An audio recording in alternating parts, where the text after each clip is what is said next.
Hey guys, how you guys doing? It's Coach Henry with Crab Kicker Soccer bringing to you guys the new video of today, okay? Now what we're going to be talking about is ways and strategies we can go about getting better at soccer. And the way we want to make sure that we're doing this is not only physical, but also mental. So I'm going to give you guys 4 things that we can go out and do in order to get better at soccer without using a ball, okay? So the first thing that we're going to go ahead and get into is running. Running and also doing like some workouts where we're doing push-ups, pull-ups, some ab workouts and things like that, okay? But primarily running. I really think that running is so important because I tell the players all the time that I coach that you could be the best player in the world, you could be a player that goes, has the best skill and stuff, but if you're tired, if you're sluggish, right, if you're huffing and puffing, you're not able to get from A to B, then it's not going to really matter, right? So you're going to have to be able to complete those runs that you want to complete. If you're going to be a really good defender, you have to be able to get back on defense, right? And that's going to require you to make runs back and forth for about 90 minutes, right? Once we get older, we're playing 45-minute halves, and if you want to be one of those players that plays the whole entire game, then you have to make sure that the whole entire time that you're in that game, you're performing at your best possible ability, okay? And that means having good stamina, not just having good speed, because another thing that I tell my players is that I might not be the fastest player in the world out there, but I make sure that I can keep a certain pace, right? So the player that might be faster than me, he might beat me in the first 3, 4, 5 races, but after they start getting tired and I'm still able to keep on going, I can maintain my pace, I'm going to win the next 20 races after that, okay? So we want to make sure that if we're making mistakes, right, if we're losing the game or if we're getting beat to the ball, it's not because we're tired, right? That's the last thing we want, is to be making mistakes and losing games just because we're tired, not because we're not the better player or the better team out there, okay? And the other thing that I mentioned was doing push-ups, doing pull-ups, doing squats, right? Things like that can help strengthen our body. The game of soccer is not just played with the legs, but it's also played with the arms, especially once we get older. We're going to have to be more aggressive. We're going to have to be able to use our arms to protect our body and to protect the ball, create space and things like that. And our abs, believe it or not, the core is so important at being able to deliver long balls and to be able to pump our arms and pump our legs throughout the whole entirety of the game, okay? So the second thing that we're going to touch on is not physical. The next 3 are actually not physical at all. I would say that one of the biggest things that you could do to become a better soccer player is watch soccer, okay? So watch soccer. Go out there. There's plenty of games, even during this whole mess. They've started to begin the leagues again, but professional soccer is a great way to go about learning the game, right? Seeing how the professionals do it, seeing what they do, their strategies, their techniques and things like that. And a really good tip that one of the coaches gave me, his name's Coach Frank out there, he told me that if you really want to watch soccer, you don't look at the ball. Try not to look at the ball, okay? And that sounds almost counterintuitive because you're thinking, well, that's the whole game revolves around the ball. And yes, it does, but 90% of the people on the field don't have the ball, okay? So you have to think, well, what is everybody else doing? And also, like I've mentioned before, 90% of the time during the game of soccer, you don't have the ball at your feet. If you receive the ball, you might take a touch, 2 touches, and then pass the ball right away.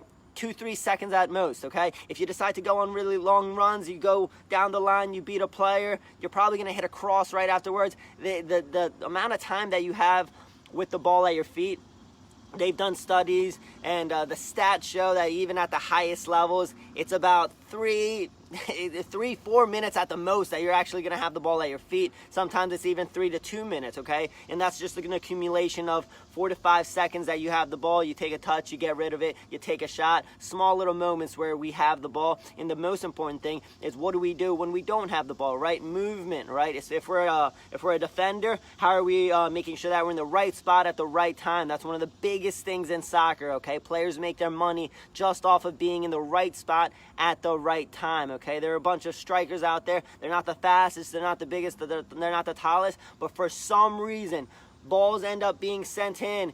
There's an awkward bounce here and there. Maybe the goalkeeper, someone takes a shot, the goalkeeper makes an amazing save, but he deflects it, and there just happens to be someone standing right in the right spot, and all it takes is a little toe poke to get the ball in the net, okay? Being in the right spot at the right time is so important, and the way we learn that is by watching other soccer players do it. And another thing that I've been told is that sometimes watching professional soccer isn't even the best way to go about watching soccer. The reason is because these players are at such an elite level. They're doing things that we're most likely not able to do. We might not be able to dribble by 30. Like, you go out there, try doing what Messi does. Try dribbling by 4 or 5 players at once.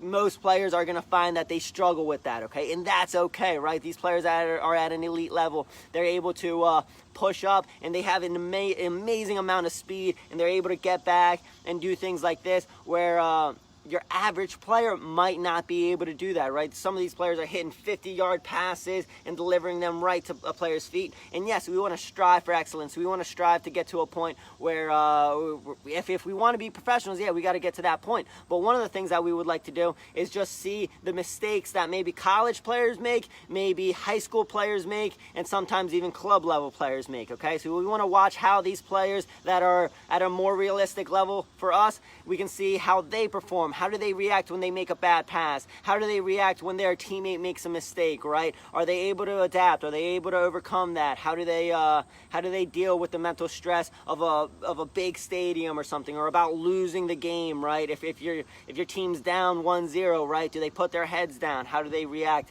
And those are things that we want to make sure that we're witnessing, is players at high school level, players at college level, and players at the elite professional level, watching how they play and trying to replicate those things, which leads me on to number 3. How do we replicate those things? FIFA, yes, it's a video game, FIFA. Now, video games will typically not get you better at soccer, but FIFA will get you better at soccer, okay? FIFA is a game where you can control all 11 players on the field. You decide when you pass the ball from one player, you automatically take control of that next player on the ball, okay? And you're able to decide and play 11 different positions all in one game. And you're able to decide your own formation, you can decide your own lineup, you can decide your own team, you can see, hey, this player over here is getting tired. Should I make this up? Should I do this? Should I put 2 strikers up? Should I play with 3 in the back or 4 in the back? There are so many things that we can do while playing FIFA, and this is not an ad. I wish they were paying us, but they are not. But it is a good tool to go about learning the game, learning how maybe a coach thinks about the game, thinks about different strategies, how formations are really important, and how our formations really dictate the way that we play the game, right? And by formations, what I mean, for those that don't know, is the way that the teams line up, okay? We have 11 players,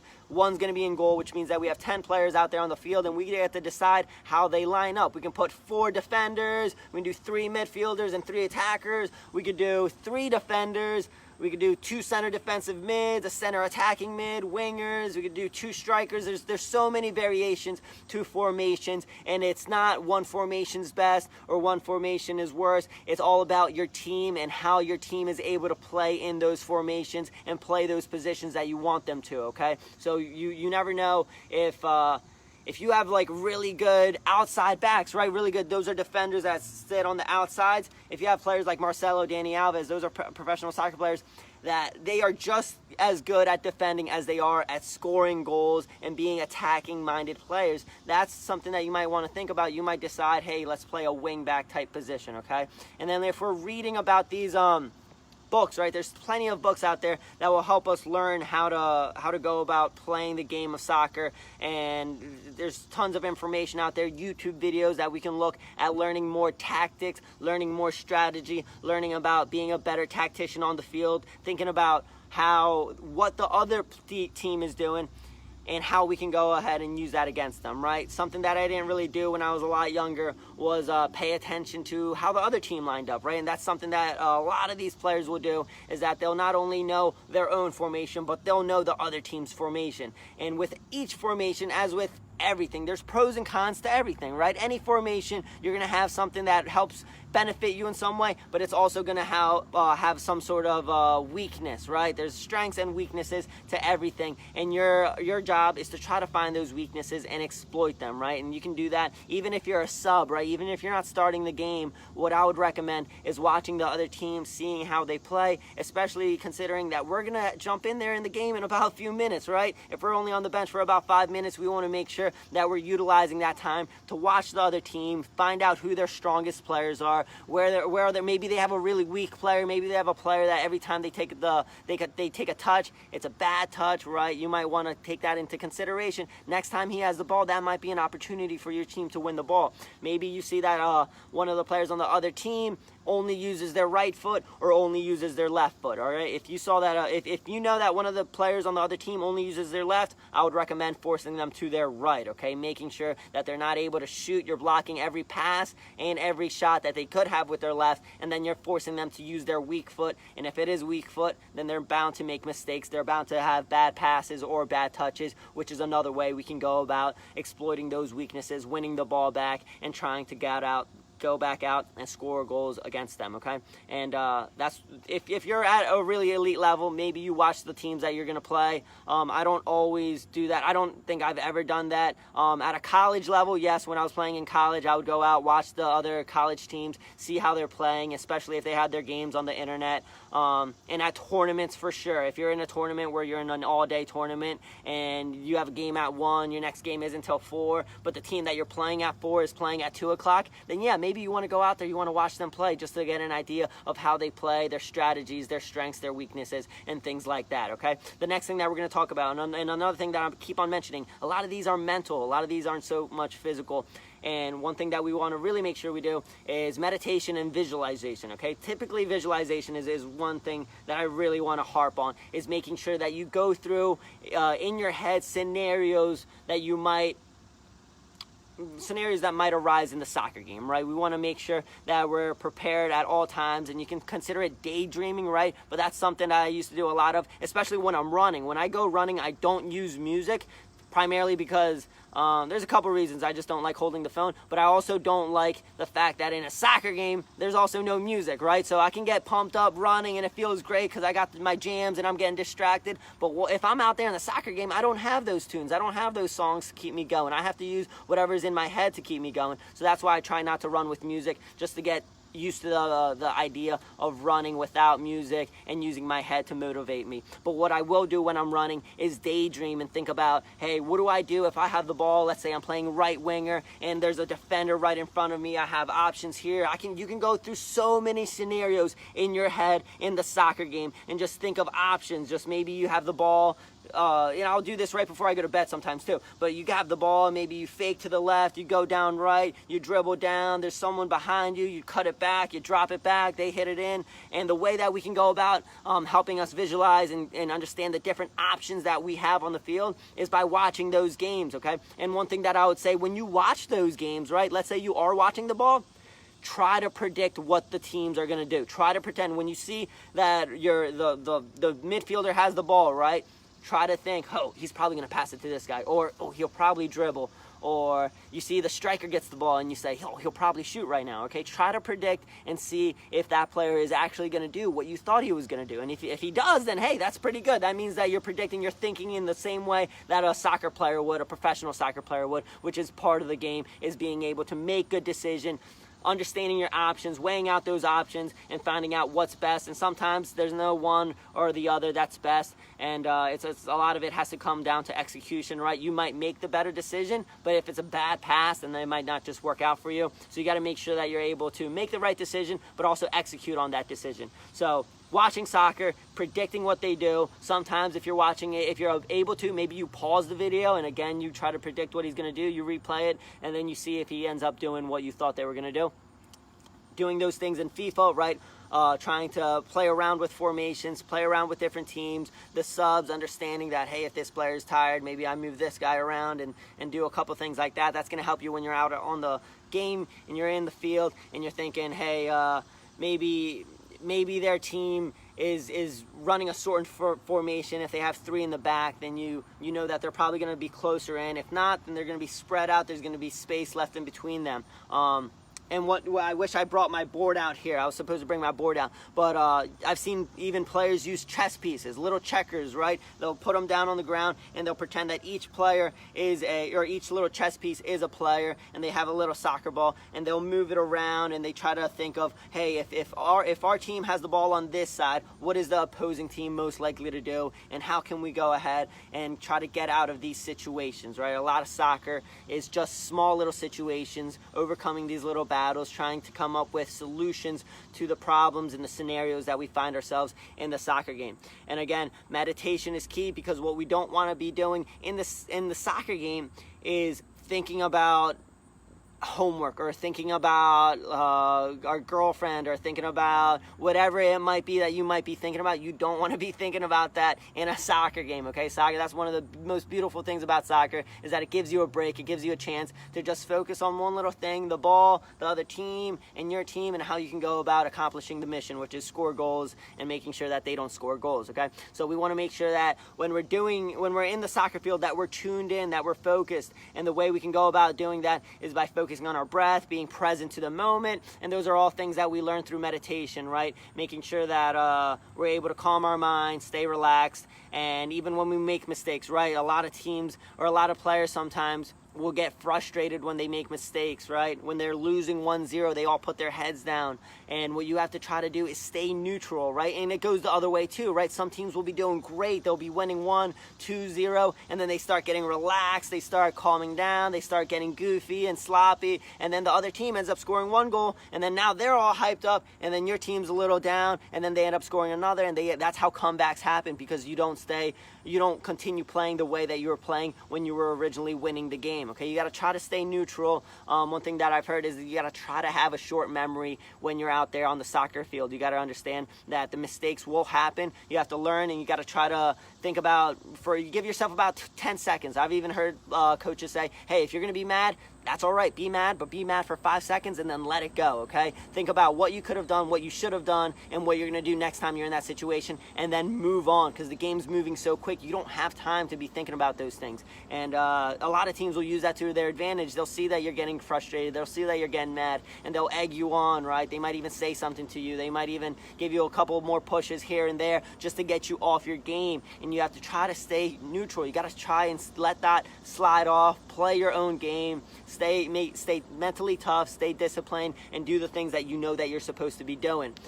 So visualizing, right, seeing those situations, so that when you are in those situations, it's not your first time doing it. That's one of those things that they say that dreaming is a way to simulate certain situations or something. Whether that's true or not, I'm not sure, but I know that you can do that yourself. If you're going to visualize, if you're going to be in a soccer game, visualize, especially if you know your position, you know what you're going to be playing, and you know what your team is trying to accomplish in terms of tactics and strategies. Are they trying to play out wide? Do they expect, if you're a winger, do they expect you to stay out wide and hit the cross, or do they expect you to drive in and then hit a shot? All these things that might happen, and you want to make sure that you're mentally attuned to those things, so that when they do happen in a soccer game, you're not making these split-second decisions. You kind of already know what you're supposed to be doing, okay? And especially if you're on the sub line, if you see something that's happening, right? Maybe the other team, whenever the ball's on your left side, the other team is sliding over too much, and they're leaving your right side open. You might want to be switching the ball over. So you got to make sure that whenever you're out there,